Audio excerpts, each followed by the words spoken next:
ND News, ND lo que bota busca.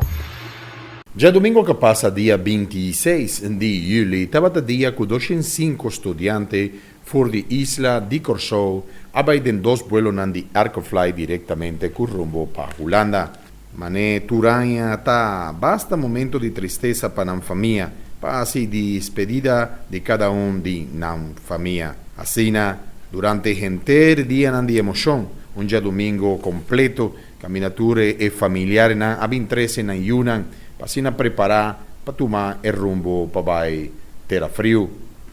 Ainda ayanan lo sigue com o estudio, com lo tinco depois, de forma hobby difícil, mas que acostuma acaba dordi e placa euro que lo tinco paga back depois de cada estudio. Pero essa aqui não está significado que não lo tiene medo, já que não trabalha com pensamento de assina na vida profissional e porta hasta de vir back na isla de Corsou para seguir no trabalho.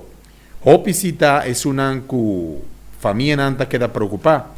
So algum dia mirando que tem a necessidade de trabalho na isla de Corsou, tá assim que não queda na Holanda para assim não empurrar euro back e por pagar parte de um estúdio. Mas espera que para hora que não lo vem back, já Corsou por ti uma melhor forma para oferecer trabalho para cada de estudantes aqui, que a tem que largar na família atrás para seguir de uma maneira profissional no estúdio. Van desear a tour cada tour sorto de suerte, de lo qual está o projeto novo aqui de finalizar no estúdio na Terra Frio, esperando que Deus lo acompanhará e que pronto não lo está com a família, mané profissional para seguir a Isla de Corsou mais adiante.